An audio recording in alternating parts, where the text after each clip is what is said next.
इसमें next MCQs लिखा हुआ है, जब आप measure of dispersion find out करते हो और उसमें आपने स्क्वायर डेविएट करना है, तो उसमें से आप मीन कैसे फाइंड आउट करोगे। अब इसमें एक स्क्वायर की बात हो रही है, स्क्वायर आप किस में लेते हो, वेरिएंस के अंदर। वेरिएंस के अंदर आप हमेशा क्या लेते हो, स्क्वायर लेते हो। अब उसके बाद नेक्स्ट एमसीक्यूज लिखा हुआ है कि अब आप स्टैंडर्ड डेविएशन को कैलकुलेट कैसे करते हो, जब आप स्क्वायर रूट लेते हो वेरिएंस का।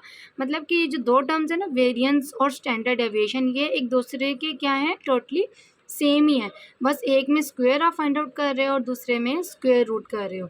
ये दो टर्म्स भी इंपॉर्टेंट हैं। इसी के थ्रू आप फर्दर जो है नेक्स्ट जब आप ग्रुप डाटा फाइंड आउट करते हो, फिर अनग्रुप डाटा किस तरह से करते हो वो और डिटेल की बात है। अच्छा, जैसे मैंने आपको रेंज का डिटेल से बताया ना कि एक रेंज है, उसको फाइंड आउट करने का क्या फॉर्मूला था, आपने उसमें लार्जेस्ट वैल्यू से स्मॉलेस्ट वैल्यू को माइनस करना। लार्जेस्ट भी कह सकते हो, स्मॉलेस्ट भी कह सकते हो, मैक्सिमम से मिनिमम वैल्यू को माइनस करना, मतलब कि आपने डिफरेंस देखना। अब ये एक डाटा दिया हुआ है, डाटा के अंदर आप देख सकते हो इसमें से हमारे पास जो है वो मैक्सिमम वैल्यू कौन सी आ रही है और मिनिमम वैल्यू कौन सी आ रही है। अब इस डाटा के अंदर जो सबसे बड़ी वैल्यू है वो है 30 और इसमें सबसे छोटी वैल्यू क्या आ रही है, 10।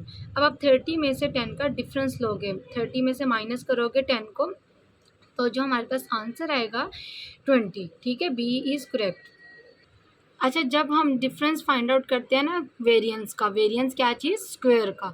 ठीक है, अब इसमें दो चीज़ें दी हुई हैं, या तो ग्रुप डाटा दिया हुआ है और दूसरा क्या दिया हुआ है, ग्रुप डाटा। इन दोनों के दरमियान का जब आप डिफरेंस देखते हो ना, इसमें एक ये चीज़ देखने का तरीका होता है कि ग्रुप डाटा के अंदर हमेशा फ्रीक्वेंसी डिस्ट्रीब्यूट हुई होती है।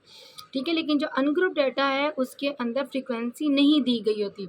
ग्रुप डाटा का मतलब ये है कि आपका जो एक डाटा दिया हुआ ना, बिल्कुल एक टेबल की फॉर्म में दिया गया होगा, उसमें से सिर्फ आपने आगे further class interval, class boundaries देखनी है, फिर आपने उसमें मीन में से माइनस करना है, फिर आपने स्क्वायर रूट लेना है, ये और डिटेल की बात है।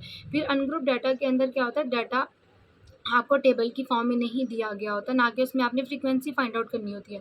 उसमें ये होता है कि आपने जो है, जो अगर डाटा अगर आपको दिया गया है बिल्कुल एक स्ट्रेट लाइन में, ठीक है, तो आपने उसको खुद जो है एक टेबल की फॉर्म में बना के फिर आपने उसको इजीली फाइंड आउट कर सकते हो कि इसमें से कौन सा हमारे पास जो है वो फ्रीक्वेंसी आ रही है, तो कौन सा हमारे पास इसमें क्लास बाउंड्रीज होंगी, इंटरवल क्या आ रहा है। ठीक है, तो ये इनके दरमियान में मेजर डिफरेंस है। ठीक है, इसमें ये है कि ग्रुप डाटा के अंदर आप फ्रीक्वेंसी को फाइंड आउट करते हो, लेकिन जो अनग्रुप डाटा है उसके अंदर कोई भी फ्रीक्वेंसी जो है वो डिस्ट्रीब्यूट फॉर्म में नहीं होती।